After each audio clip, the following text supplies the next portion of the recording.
Eu te perguntei aquele negócio antes da medicina trazer um ceticismo ou não, porque vendo de fora, obviamente, uma visão de um leigo, assim, quando tu vê assim, um conceito de câncer, por exemplo, uma coisa que acontece ali sem um agente externo, né? Me corrija se eu estiver errado, assim, ele surge sozinho por causa dele ali. E aí tu vê que a natureza, ela tende a esse caos, a doença, a morte. E aí isso me causa um negócio sobre a vida, de achar que a vida é esse caminho ruim que vai sempre tender a uma doença, alguém morrendo, a uma tristeza, uma família desunida. Por isso que eu te perguntei isso, se tu vivendo isso de sempre não te traz isso. Mas tu falou o Então contrário.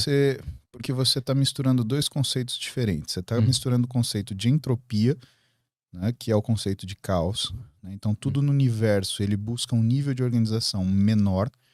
A gente vai chegar nisso, né, com aquilo que é a nossa expectativa e nossa esperança.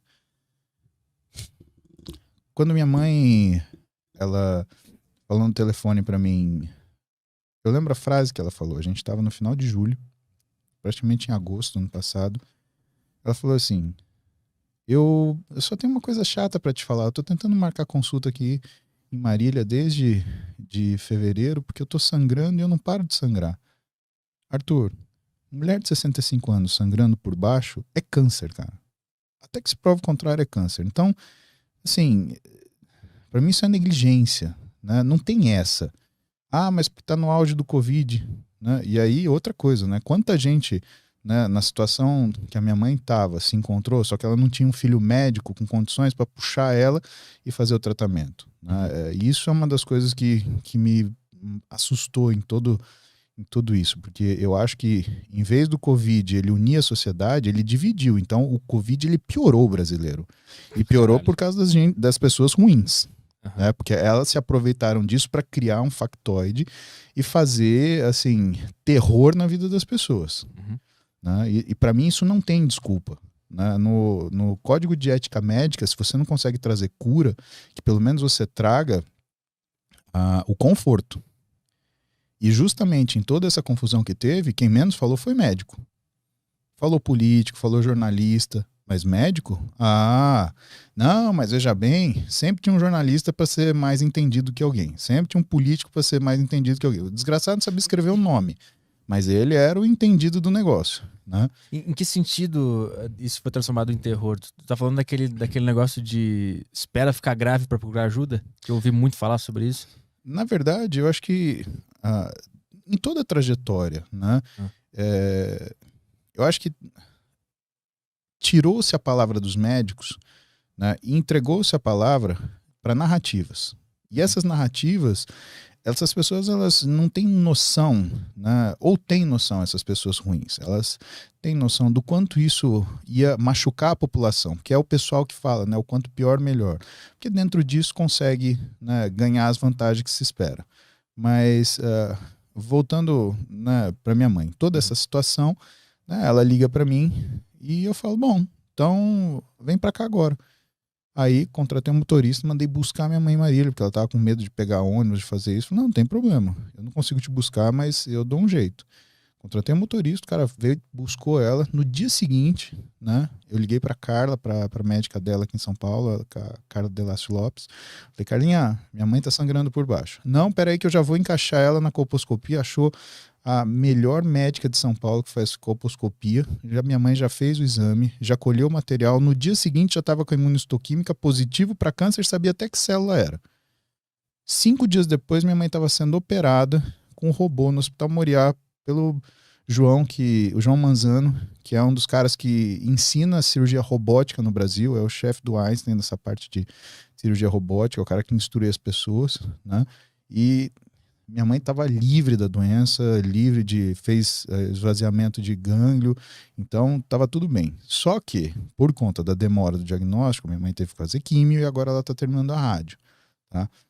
Mas veja, Arthur, por mais nefasta que seja essa situação, a gente tem que lembrar as coisas que têm valor pra gente. Pra mim foi uma barra, porque eu não falei pra minha mãe que ela tava com câncer. Hum. Eu só falei pra ela depois da cirurgia, quando ela tava bem acordada e indo pra casa. E por que eu fiz isso? Porque toda a minha vida com a minha mãe, ela falava do medo que ela tinha de ter câncer, porque o meu avô morreu de câncer de próstata, né? E minha mãe pegou essa fobia, né? E eu acho que na hora que a gente sofre um aperto, cara, a gente tem a oportunidade única de fazer o melhor que a gente faz. E nessa hora, a única coisa que eu podia pensar é, o que que a minha mãe me falou sobre isso? E aí eu segurei a onda. Mãe, é uma lesão, tem que operar. É uma lesão, tem que operar. E aí vem a parte difícil de contar, sem chorar. Por quê? Porque aí vem a lição de dignidade. Terminada a cirurgia, minha mãe acordada no outro dia já tinha levantado, se locomovido, né? Essas maravilhas da cirurgia robótica, né? Essa era uma cirurgia que, por exemplo, eu aprendi no Hospital São Paulo, só que a pessoa ficava debilitada porque abria ela do estômago até a sínfise pública, de cima a baixo, revirava tudo que tinha lá dentro, a pessoa demorava 1 mês só para acordar, né? De tão brutal que era essa cirurgia. Minha mãe no dia seguinte estava andando, indo de pé fazer xixi sozinha, né, tranquila, né? E aí eu vendo que ela estava bem recuperada, sentei com ela, falei, mãe, então deixa eu explicar para a senhora o que aconteceu. Eu trouxe a senhora assim, porque sangramento assim é uma coisa perigosa, eu achei que pudesse ser um câncer, fez o exame, achou que era um câncer, só que a gente operou e a senhora está curada. Então é isso que eu queria falar para a senhora. Arthur, 1 segundo para respirar. Ela virou para mim e falou assim, eu sabia. E por que eu tenho que respirar? Porque aí quando a gente fala que uma pessoa é muito boa, que é uma mãe pra gente, você consegue entender por que a gente fala isso. Por que esse bom extremo te remete à mãe? Porque aí minha mãe vira pra mim e fala assim, é que eu não queria te preocupar. Ou seja, ela pegou toda a fobia que ela tinha de anos e anos, guardou numa caixinha, fez eu achar que eu tava enganando ela, pra depois, quando tudo tivesse resolvido, eu falasse, mãe, truco, e ela falasse, 6.